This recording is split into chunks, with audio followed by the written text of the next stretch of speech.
Ahoy! It's Alicia from Time to Travel, and some good news just dropped into my inbox recently that Virgin Voyages is offering a annual pass, which means that you pay one price and you can sail for an entire year on board. Now, does it sound like a great deal? I will let you be the judge, but I'm going to break down what it costs for you to do this. I've really been deep diving into it because for a good couple of hours, I seriously considered doing it. But I'm going to do it a slightly different way. But for now, let's talk about the Virgin Voyages annual pass.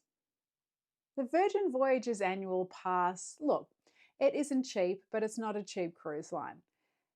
They sell it for 120,000 US dollars plus taxes and port fees, and gratuities are included in there as well. So just running the numbers, having a look at rough taxes for a week on board, it is going to vary based on where you are sailing from, but you can ballpark it $450 to $500 per week you need to add on. So at a very rough calculation, you'll be looking at about 145,000 US dollars to sail for 1 year. What that breaks down to in other currencies is roughly almost 114,000 Great British pounds, about 137,000 euro.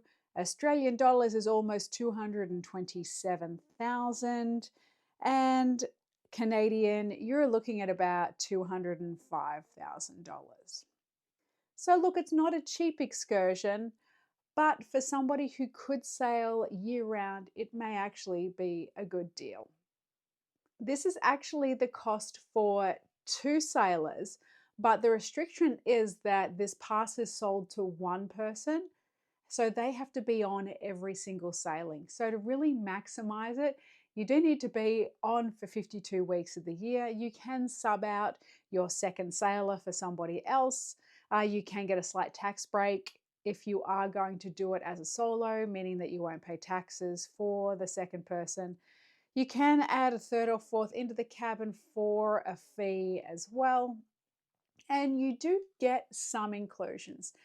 Now, I've sailed a lot on Virgin Voyages, and after you've sailed a few times, you get what's called Deep Blue Extras, which is their loyalty program. So, as part of this annual pass, you automatically get Deep Blue Extras, which you would qualify for after 3 sailings anyway. What that gets you is a $100 bar tab per sailing. It gets you 2 specialty coffees per day. You get 1 bag of wash and fold laundry, and you also get premium Wi-Fi. Now that right there really ticks all my boxes, being that I love my morning coffee from the coffee shop and I have one a day normally at home. I do need high-speed Wi-Fi, and I found the Wi-Fi to be really good on board because I do work remotely. The wash and fold laundry, once a sailing, that works out just fine for me because you can stuff a lot into those bags. The $100 bar tab is a nice to have. I really don't drink that much. I may not even have one drink a week, but maybe being on the ship and being in that environment, I may drink more, who knows?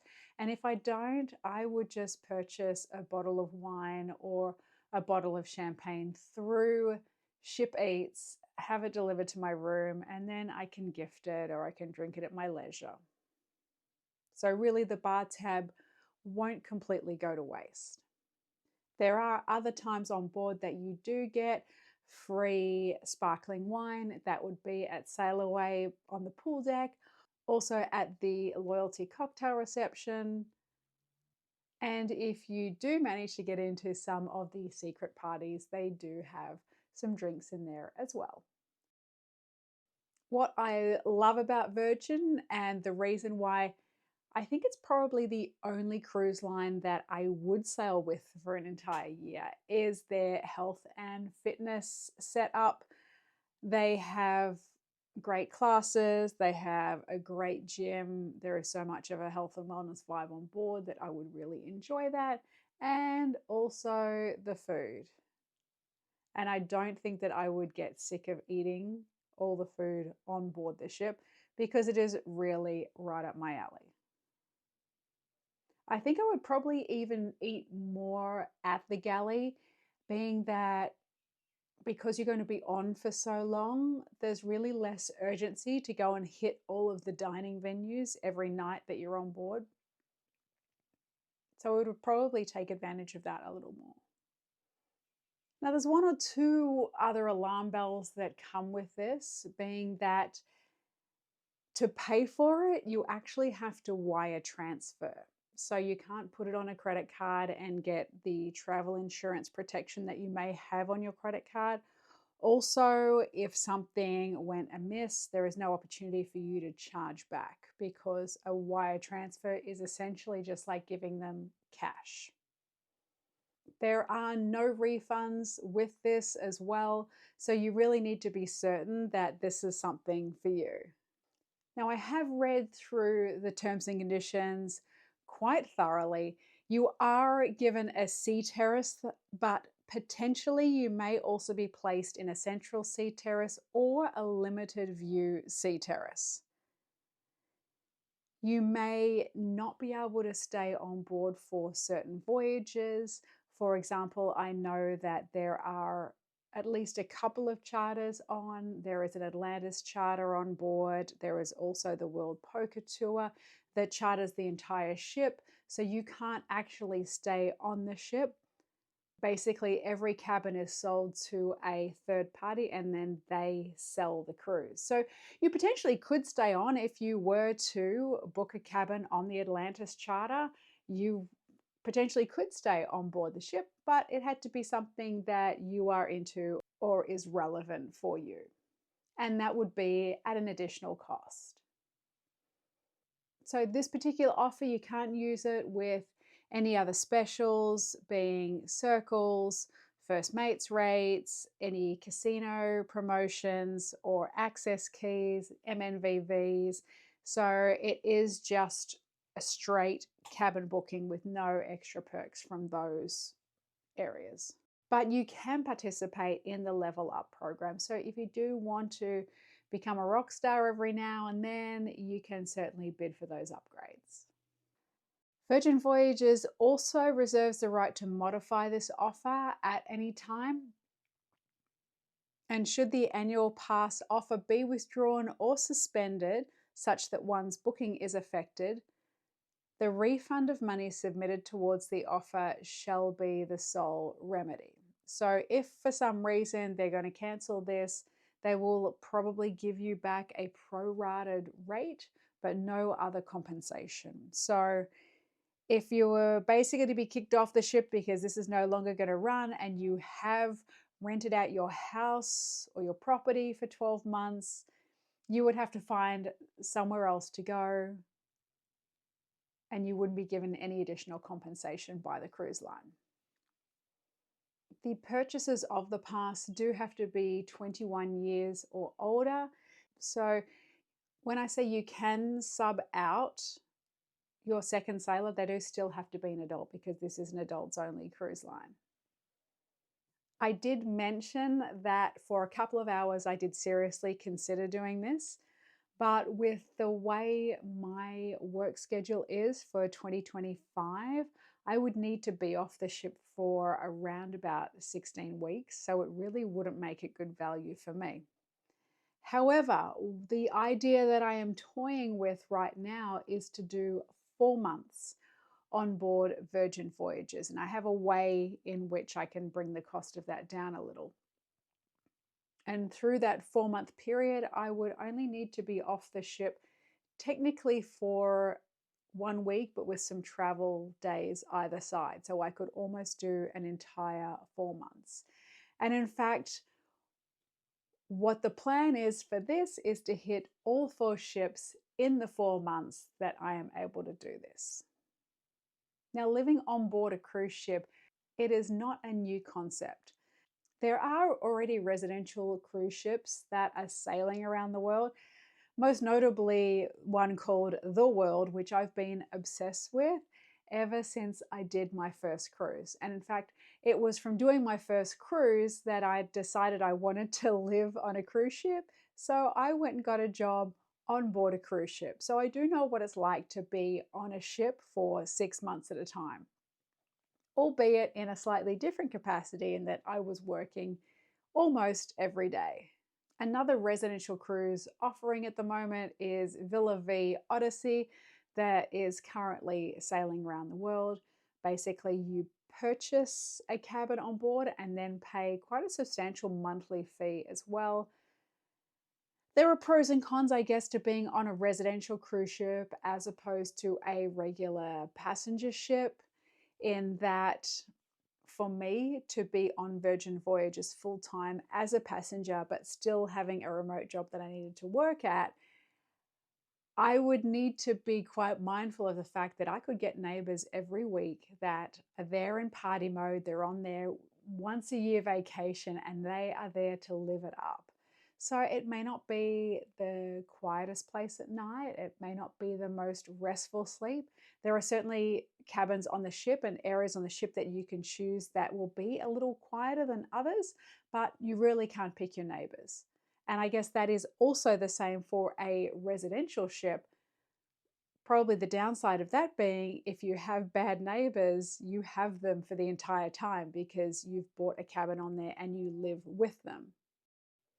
But I guess that's like having bad neighbors anywhere, whether you're at sea or whether you are on land. But I think on a cruise ship, those little niggles would be amplified because you are living in close quarters. So I think that would be a little annoying.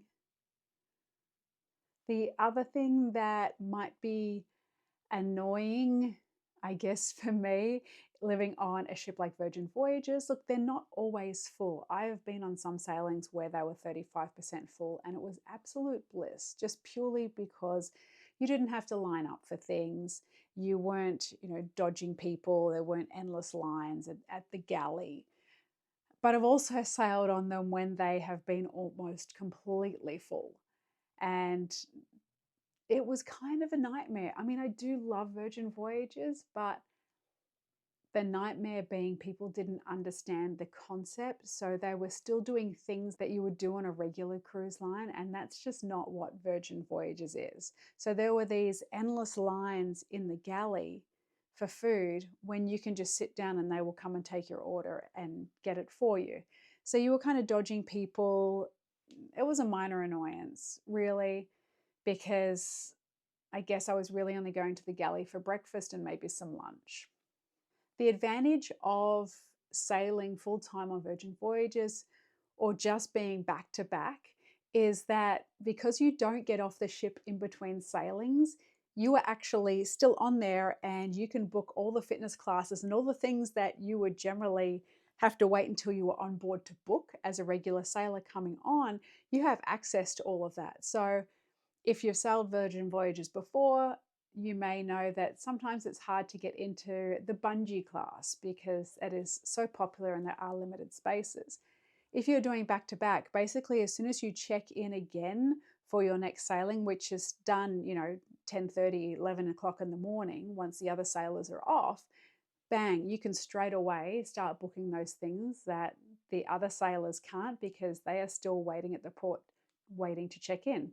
Also, the advantage of doing back to back is that you can also make those dinner reservations that if you missed out on making them prior to boarding, they do open up a whole bunch of dining slots once check-in opens. So if you are on back to back, once again, you can just jump in and book your dining.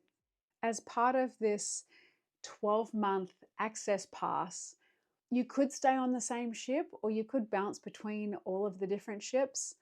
The only problem with this is there would be a day or two gap in between sailings and additional cost for you to fly to the other ports as well. So maybe you want to spend half of summer in the Med sailing out of Barcelona and then pop over to Athens, jump on Resilient Lady for the rest of the summer.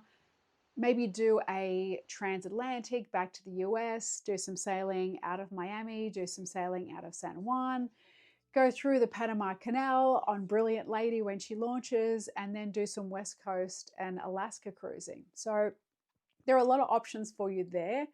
I think it would be quite boring just to be doing Caribbean, Caribbean, Caribbean every single week. And I know because I spent 6 months on a cruise ship working on it. And thankfully, when I worked on board Carnival, we did have 5 different itineraries that we rotated through. So it wasn't the exact same itinerary or length every single week. So that made things just a little bit interesting. We did have a number of different ports that we went to. The longest I have spent on board Virgin Voyages is 12 nights, and it just simply wasn't enough. I love being on the ships. I love the food. I love the entertainment. I love the vibes. There are some great spaces that I can work in because I often work on board when I'm there. I just really enjoy the whole Virgin Voyages concept, and I'm all for it. So while this particular deal doesn't suit me because of my work situation, it certainly could suit somebody. And looking at the other products out there, it's really not a bad deal for 2 people.